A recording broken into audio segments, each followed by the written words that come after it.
Hello, my favorite English language learners. It is your favorite English teacher here, Amy Joy. Have you ever read a YouTube comment and you didn't understand because a native English speaker used a weird or unfamiliar abbreviation? Do you want to be able to text and sound like a native English speaker?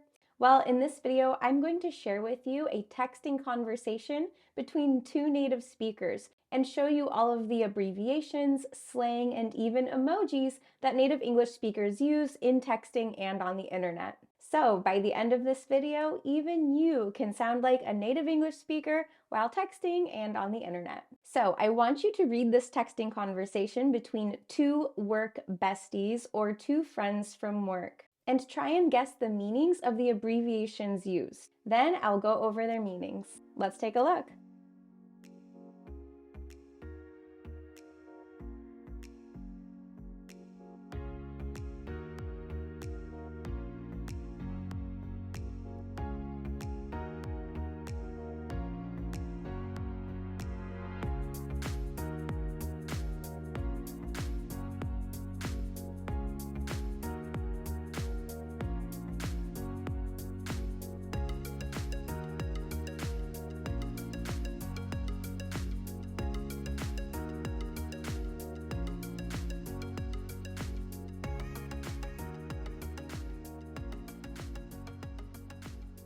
Okay, did you understand the conversation? Let's take a look at these abbreviations in slang. Our first one is MTG, which is just short for meeting. And in this conversation, Nellie says, hey, is our faculty meeting IRL or on Zoom? And the acronym IRL stands for in real life, which means in person or face-to-face, in contrast to virtually or on Zoom. This acronym really increased in popularity during the pandemic because a lot of things were not IRL. They were not happening in real life. Then we see two other super common acronyms that you probably already know. We have tmrw, which is short for tomorrow, and also IDK, which means I don't know. And in this conversation, the person says, I assumed it was on Zoom, but after reading that email from Kelly about bringing snacks, IDK, I don't know. And then we see this response, IKR with a question mark.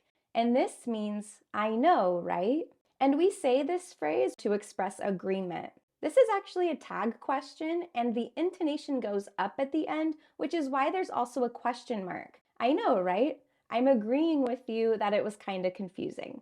And in that sentence, we see the slang word kinda, which is short for kind of. We spell it this way because when we're speaking, we often drop the F and just say kinda.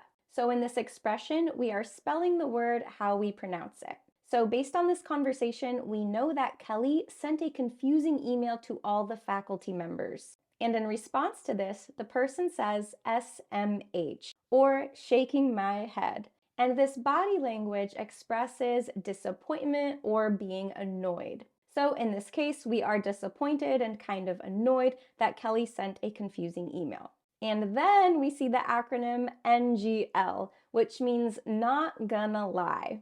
This is a phrase we say when we want to be honest. We are not going to pretend that we are happy about something or like something. And let me show you this in another example to explain it even better. Let's imagine someone texts me and they say, do you want to go see the new Marvel movie with me tonight? And I can say, NGL. I don't really like superhero movies, but we can see something else. In this response, I don't want to hurt the person's feelings, but I also want to be honest because I don't like superhero movies. So I'm going to tell them NGL. I'm not gonna lie. I'm not gonna pretend that I like something that I don't. NGL, I don't really like superhero movies. And back to our texting conversation, this person says, not gonna lie, I hope it is on Zoom because I think I got food poisoning today and I'm not feeling great. And then this person sends the little poop emoji, which we all can figure out what that means. Now, typically you would not say this to someone unless you are very close to them because that is very personal information. And in response to that, Nellie then says, Ew, gross. TMI, which is an abbreviation for too much information. Yuck, TMI. TMI, my friends. TMI? Too much information. We say this in response to someone when they say something that is too personal, like the little poop emoji. But in this situation, Nellie is just joking or laughing, and we can know this by the use of the skull emoji, which means dead, or I'm dying. And this means that something is so funny that I'm dying from laughter. You can also use the laughing crying emoji, which means I'm laughing so hard that I'm crying. Now, currently on the internet, there's actually a funny debate about which generation uses which emoji. For the longest time, many people were using the laughing crying emoji to mean this.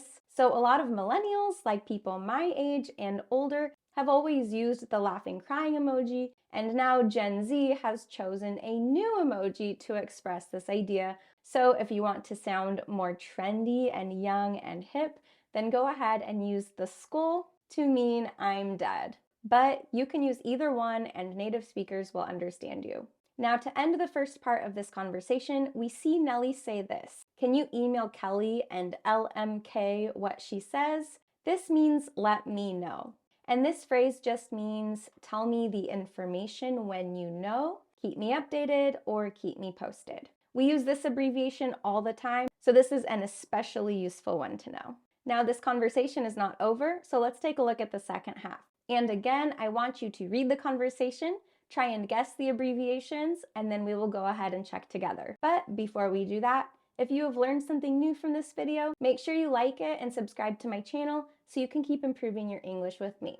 Okay, let's read the second half of the conversation.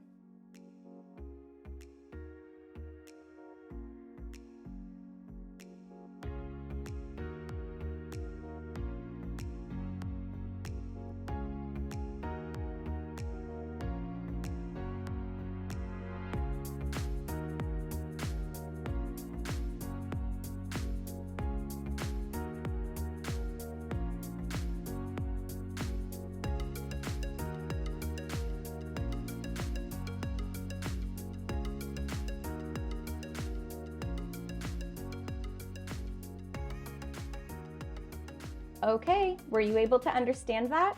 Let's take a look. The second half starts out by saying BTW, and this is short for by the way. This is a super useful phrase when you want to switch the topic or change the subject of the conversation. And before we were talking about the faculty meeting, but now we want to introduce this new topic of the conference proposal. So we are going to use BTW, by the way. We also see the informal expression wanna, which I'm sure you know means want to. Just like the word kinda, we are spelling this how we sometimes pronounce it, wanna. Then we see Nellie's response, which begins with TBH, and this means to be honest. This is actually really similar to NGL, which means not gonna lie. And we say this when you want to be honest with the person, but you don't want to disappoint them. Or it's just a polite way to say no. So in this situation, Nellie was asked to work on a conference proposal together, but she is slammed, which means she is very, very busy. So she says, TBH, I'm slammed right now, so I don't think I can. Maybe we can do the next one. Then the person says, IMO, that might be better so we have more time to work on it. And IMO is just short for in my opinion, or I think, or I feel. You also might see the expression IMHO, which means in my honest opinion, and this has the same meaning. It just means to think or feel a certain way. So in this situation, the person thinks or feels that this is a better decision because they will have more time to work on it. Then Nellie says, yeah, I was thinking the same. Then to end the conversation, the person says, okay, I'll email Kelly about the meeting tomorrow and get back to you. And Nellie finishes off the conversation by giving a thumbs up. A lot of times using the thumbs up is a way to end the conversation, but still letting the person know you got the last message. Okay, well that's all for today. Let me know in the comments which of these expressions were new to you, and let me know which other abbreviations you know that didn't make it in this video. There are so many, and I would love to hear about what you already know. Thank you so much for watching this video. I hope you learned something new. If you did, make sure you like it and subscribe to my channel so you can keep improving your English with me. Bye!